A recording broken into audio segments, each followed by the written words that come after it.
আসসালামু আলাইকুম, শুভেচ্ছা, স্বাগতম প্রিয় দর্শক। এখানে ভারত পাকিস্তানের যুদ্ধ নিয়ে ভারত পাকিস্তান যে যুদ্ধবিরতি হয়েছে, এইটো ইউএস প্রেসিডেন্টের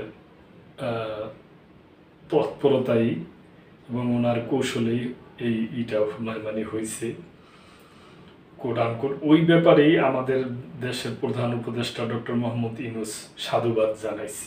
এই ব্যাপার নিয়ে সংবাদ। ভারত পাকিস্তান যুদ্ধবিরতি সাধুবাদ জানালেন ডক্টর ইউনূস। ভারত ও পাকিস্তানের যুদ্ধবিরতির সিদ্ধান্তকে সাধুবাদ জানিয়েছে বাংলাদেশের অন্তর্বর্তী সরকারের প্রধান উপদেষ্টা প্রফেসর ডক্টর মোহাম্মদ ইউনূস।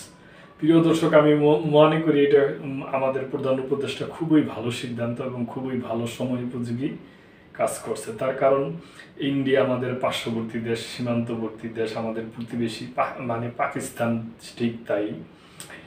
আজ শনিবার প্রধান উপদেষ্টার ভেরিফাইড ফেসবুক পেজে দেওয়া এক পোস্টে বলা হয়, আমি ভারতের প্রধানমন্ত্রী নরেন্দ্র মোদী এবং পাকিস্তানের প্রধানমন্ত্রী শাহবাজ শরীফকে তাৎক্ষণিক যুদ্ধবিরতিতে সম্মত হওয়া এবং আলোচনায় বসার জন্য আন্তরিকভাবে সাধুবাদ জানাই।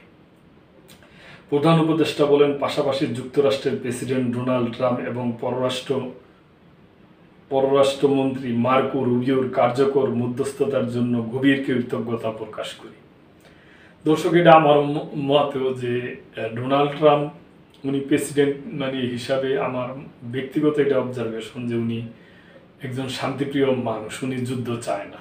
তার কারণ উনি রাশিয়া ইউক্রেন যুদ্ধ থামানোর জন্য অনেক চেষ্টা করতেছে এবং ভারত পাকিস্তানেরটা তো করলই। এখন আশা করবো আমরা যে আরও যে পৃথিবীতে যুদ্ধগুলা হইতেছে ওগুলো যেন ওনার মধ্যস্থতায় হয়।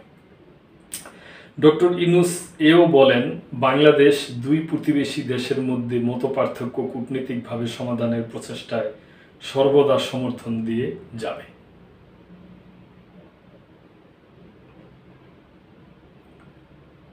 তো দর্শক, এটা ছোট্ট একটা সংবাদ। এই ভারত পাকিস্তানের যুদ্ধ বিরতি হয়েছে, তার প্রধান মধ্যস্থতাকারী ছিল মার্কিন প্রেসিডেন্ট ডোনাল্ড ট্রাম্প এবং মার্কিন পররাষ্ট্রমন্ত্রী মার্কো রুবিও। তাদেরকেও আমাদের প্রধান উপদেষ্টা ধন্যবাদ জানাইছেন এবং পাকিস্তান ভারতের যে প্রধানমন্ত্রী এদেরকেও ধন্যবাদ জানাইছেন। তা আমরাও সাধুবাদ জানাই। আমরা শান্তি চাই, আমরা কোনো যুদ্ধ চাই না। তো দর্শক, ভালো থাকবেন। আজকে এই পর্যন্তই।